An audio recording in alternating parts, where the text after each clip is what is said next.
Nephilim शब्द Bible में 2 बार पाया जाता है। पहला उत्पत्ति 6 अध्याय 1 से 6 वचन में, और फिर गिनती 13 अध्याय उसका 13वां वचन में मिलता है। बाइबल के विद्वान लोग नेफिलिम शब्द का अनुवाद गिरा हुआ या फॉलन वन के रूप में किया गया है। हम उत्पत्ति 6 का 4 से जानते हैं कि नेफिली लोग परमेश्वर के पुत्रों और मनुष्य की पुत्रियों के संतान थे। उत्पत्ति 6 अध्याय 1 से 6 वचन में यह कभी नहीं कहा गया है कि नेफिलिम बहुत बड़े होते थे, परंतु यह अवश्य कहता है कि वे पुराने समय के पराक्रमी और प्रसिद्ध व्यक्ति थे। वह पद जो हमें उनको बहुत बड़ा आकार या जैंट होने का संकेत देता है वो है गिनती 13 अध्याय उसका 33वां वचन, जो कहता है, फिर हमने वहाँ नपीलों को अर्थात नपीली जाति वाले अनाक वंशियों को देखा, और हम अपनी दृष्टि में उनके सामने टिड्डी के समान दिखाई पड़ते थे और ऐसे ही उनकी दृष्टि में मालूम पड़ते थे। वास्तव में कोई नहीं जानता है कि नेफिलिम लोग कौन थे या क्या थे। हालांकि पवित्र शास्त्र में हमें सबूत देता है कि वे परमेश्वर के पुत्र और मनुष्यों की पुत्रियों से थी। प्रियो, वास्तव में नेफिलिम कौन थे? सदियों से यहूदी धर्म और ईसाई धर्म विद्वानों ने नेफिलिम पर अलग अलग विचार प्रस्तुत किए हैं, और मुख्य तौर पर इस विषय पर 4 सिद्धांत पाए जाते हैं।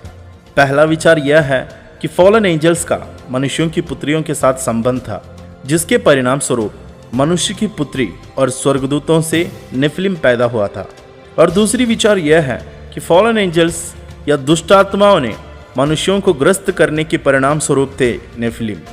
और तीसरे सिद्धांत को सेताइट व्यू कहा जाता है, परमेश्वर का पुत्र यानी सेत के संतान थे।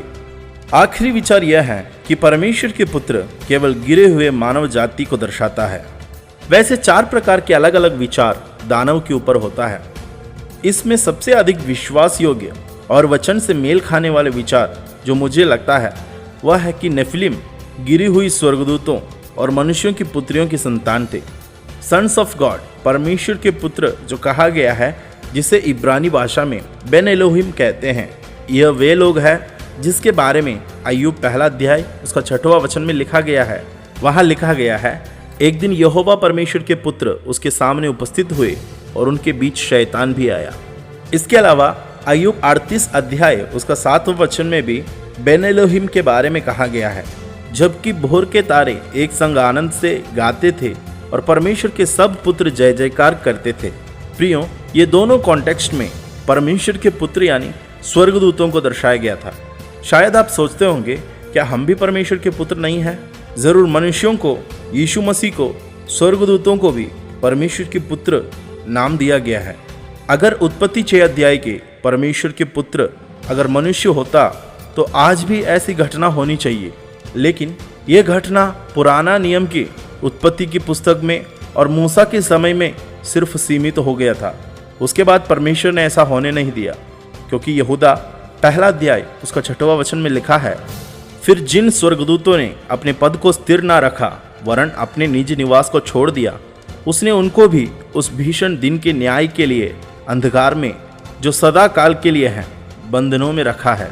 जिस रीति से सोदोम और गोमोरा और उनके आसपास के नगर जो इनके समान व्यभिचारी हो गए थे और पराये शरीर के पीछे लग गए थे, आग के अनंत दंड में पड़कर दृष्टांत ठहरे हैं। इसके अलावा हनोक की पुस्तक में भी ये कहा गया है कि पृथ्वी पर महिलाओं से विवाह करने वाले स्वर्गदूतों का वर्णन करती है और कहता है उनके संतान एक विशाल प्रकार के प्राणी थे। अगर इस विषय में आपको अधिक जानकारी चाहिए तो हमसे आप संपर्क कर सकता है। इस वीडियो के द्वारा परमेश्वर आप सबको आशीष दे। अगली वीडियो के साथ हम जरूर मिलेंगे। सबको जय मसीह।